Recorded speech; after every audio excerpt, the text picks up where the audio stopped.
What the Moon Brings by HP Lovecraft. I hate the moon. I am afraid of it, for when it shines on certain scenes familiar and loved, it sometimes makes them unfamiliar and hideous. It was in the spectral summer when the moon shone down on the old garden where I wandered. The spectral summer of narcotic flowers and humid seas of foliage that bring wild and many-colored dreams. And as I walked by the shallow crystal stream, I saw unwanted ripples tipped with yellow light, as if those placid waters were drawn on in restless currents to strange oceans that are not in the world. Silent and sparkling, bright and baleful, those moon-cursed waters hurried I knew not whither, whilst from the embowered banks white lotus-blossoms fluttered one by one in the opiate night wind, and dropped despairingly into the stream, swirling away horribly under the arched carven bridge, and staring back with the sinister resignation of calm, dead faces. And as I ran along the shore, crushing sleeping flowers with heedless feet, and maddened ever by the fear of unknown things and the lure of the dead faces, I saw that the garden had no end under that moon. For where by day the walls were, there stretched now only new vistas of trees and paths, flowers and shrubs, stone idols and pagodas, and bendings of the yellow-litten stream past grassy banks and under grotesque bridges of marble. And the lips of the dead lotus faces whispered sadly and bade me follow, nor did I cease my steps till the stream became a river and joined amidst marshes of swaying reeds and beaches of gleaming sand the shore of a vast and nameless sea. Upon that sea the hateful moon shone, and over its unvocal waves weird perfumes brooded, and as I saw therein the lotus faces vanish, I longed for nets that I might capture them, and learn from them the secrets which the moon had brought upon the night.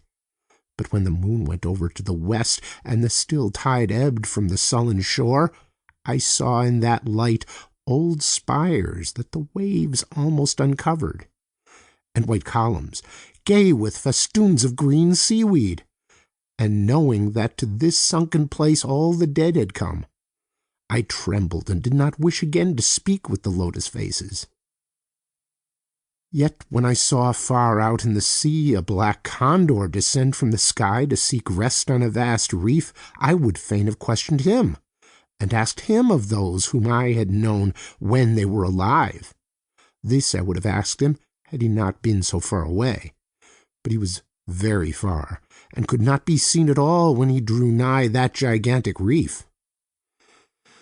So I watched the tide go out under that sinking moon, and saw gleaming the spires, the towers, and the roofs of that dead, dripping city.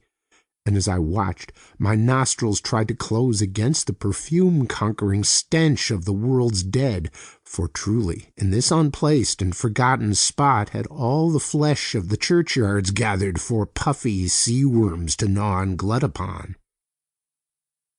Over those horrors the evil moon now hung very low, but the puffy worms of the sea need no moon to feed by. And as I watched the ripples that told of the writhing of worms beneath, I felt a new chill from afar out, whither the condor had flown, as if my flesh had caught a horror before my eyes had seen it.